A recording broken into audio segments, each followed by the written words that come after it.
Salam Indonesia. Anda menyaksikan berita terkini bersama saya Santi Maharani. Penyebaran COVID-19 varian Delta semakin meluas di Bali. Kasus pasien terkonfirmasi positif varian Delta terus meningkat setiap harinya. Korban jiwa pun terus bertambah. Situasi ini mesti menjadi perhatian semua elemen masyarakat untuk benar-benar taat dan disiplin menjalankan protokol kesehatan. Rektor Unhi Denpasar Profesor Dr. Hewan Imade Damriase, Kamis 5 Agustus menyampaikan pemerintah terus memperpanjang penerapan pemberlakuan pembatasan kegiatan masyarakat PPKM level 4 di seluruh kabupaten kota di Bali. Kebijakan ini tiada lain untuk melindungi kesehatan kerama Bali.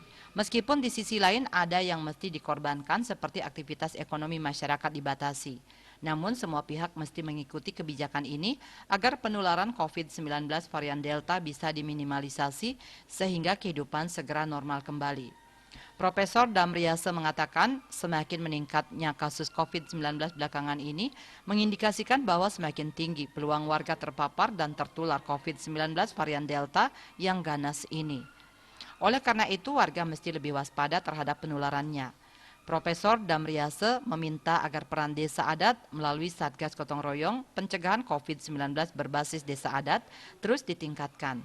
Menurutnya, desa adat mempunyai peranan yang sangat strategis dalam pencegahan penyebaran COVID-19 seperti berbagai upaya yang telah dilakukan di awal pandemi COVID-19 oleh Satgas Gotong Royong.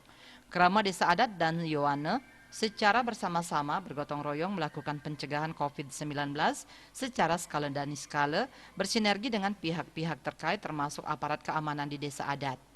Diharapkan desa adat kembali melakukan edukasi, sosialisasi, pencegahan, pembinaan, dan pengawasan terkait dengan semakin meningkatnya kasus COVID-19. Oleh karena itu, kerama desa adat agar semakin ketat dan disiplin melaksanakan prokes, serta mentaati instruksi pemerintah seperti membatasi beraktivitas di luar rumah, dengan belajar dari rumah, bekerja dari rumah, dan beribadah di rumah, membatasi kegiatan keramaian, dan membatasi melakukan perjalanan keluar daerah. Winata Bali Post melaporkan. Untuk mencegah penyebaran COVID-19 hingga pesanibus selalu terapkan 3M, wajib memakai masker, wajib mencuci tangan, dan wajib menjaga jarak serta menghindari kerumunan. Dengan penerapan perilaku 3M, Indonesia segera terbebas virus corona menuju Indonesia maju. Update terus informasi Anda dengan subscribe dan like YouTube channel Bali TV @newsbalitv. Tetaplah bersama Bali TV, salam Indonesia.